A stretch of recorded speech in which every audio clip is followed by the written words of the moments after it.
शैतान रजीम बिस्मिल्लाहिर्रहमानिर्रहीम अस्सलातु वस्सलामु अलैका या रसूलल्लाह अस्सलातु वस्सलामु अलैका हबीबुल्लाह मुंहिंजा प्यारा भाइरो भेनरो कुलवासियो अस्सलामु अलैकुम।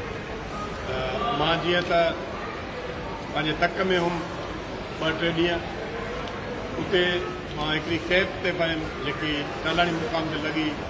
उते जेकी मूंखे रिपोर्ट मिली मलेरिया जे हवाले सां अलार्मिंग हुई। उन खां पोइ मीडिया जा कुझु दोस्त मिलिया, उन्हनि बि इन शइ जी निशानदेही कई त खुन जे अंदरि मलेरिया जी सूरत ख़्याल इंतिहाई ख़तरनाक आहे। इन सिलसिले में मां सख़्तु हिदायतूं जारी कयूं ऐं डिप्टी कमिश्नर DHO ऐं हेल्थ जा जेके आला मर्द आहिनि उन्हनि सां मां राब्तो कयो ऐं सख़्ती सां मां इहा ॻाल्हि कई त जेकी अलार्मिंग सिचुएशन पैदा थिए थी मलेरिया जे हवाले सां उन ते हिकदमि राब्तो आणियो वञे ऐं उन सां गॾोगॾु उन में इएं बि कयो वञे त जेके बि प्रिकॉशनरी जेके मेजर्स ॾींदा आहिनि उहे मेजर्स वरिता वञनि, जंहिंमें स्प्रे आहे। ऐं इन सां गॾोगॾु मां इहा बि उन्हनि खे हिदायत कई सख़्ती सां त मेडिकल कैंप्स लॻाया वञनि, स्पेशल टीमियूं मोकिलियूं वञनि।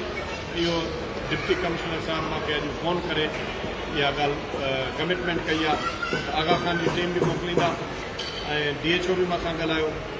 उन इहा ॻाल्हि ॿुधाई त असां मेडिकल कैंप बि लॻाईंदासीं ऐं पूरे तालुके जे अंदरि अक्रॉस द बोर्ड स्प्रे शुरू थी वियो आहे।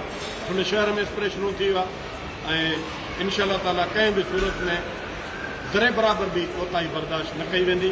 बिल्कुलु मां स्टैंडिंग कमेटी हेल्थ जो चेयरमैन बि आहियां ऐं उन हवाले सां मुंहिंजी इहा ज़िम्मेवारी बि थिए थी ऐं पाकिस्तान पीपल्स पार्टी जी गवर्नमेंट आहे उन अलहमदुलिल्लाह अॻे तमामु बहितर कमु कयो आहे हिन सैलाब वारी सूरत हाल में, बोर वारी सूरत हाल में जिते जिते उन जा नुमाइंदा आहिनि।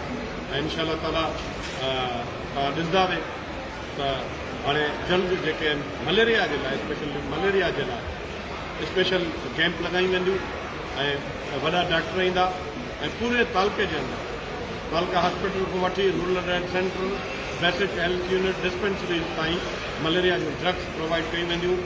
ऐं मां बिल्कुलु इहो वाज़े इहो कयां थो त कंहिं बि क़िस्म जी ज़रे बराबरि बि जेकॾहिं कंहिं बि ऑफिसर इन में कोताही कई कंहिं बि सूरत में बर्दाश्त न कई वेंदी। जेकॾहिं किथे बि स्प्रे न थिए ऐं स्प्रे वारा न पहुचनि या जिते ज़रूरत आहे, मुंहिंजो नंबर खुलियल आहे, महिरबानी करे तव्हां मां सां राब्तो कयो। इंशाअल्लाह ताला विदाउट डिले हिते स्प्रे थींदो ऐं बिल्कुलु अॻे बि जहिड़े तरीक़े सां असां पंहिंजे इलाइक़े जी, पंहिंजे तालुके जी, पंहिंजे तक जी, पंहिंजे मारूड़नि जी मदद कई आहे, हेल्प कई आहे। इंशाअल्लाह ताला उन्हनि खे अकेलो कोन छॾींदासीं, अॻे बि कोन छॾियो आहे ऐं हाणे बि इंशाअल्लाह ताला न छॾींदासीं। ऐं मुंहिंजी इहा दुआ आहे अलाह तव्हांखे शाद ऐं आबाद रखे बचनि सां। अलाह ताला हे जेको ॾुखियो वक़्तु आहे उहो हले पियो ऐं हाणे जेकी वरी मलेरिया जी सूरत हाल आहे थोरी उहा ॻणती जो बि आहे। इंशाअल्लाह ताला अलाह कंदो असां इन सूरत हाल में बि निकिरी वेंदासीं। वॾी महिरबानी। अस्सलामु अलैकुम।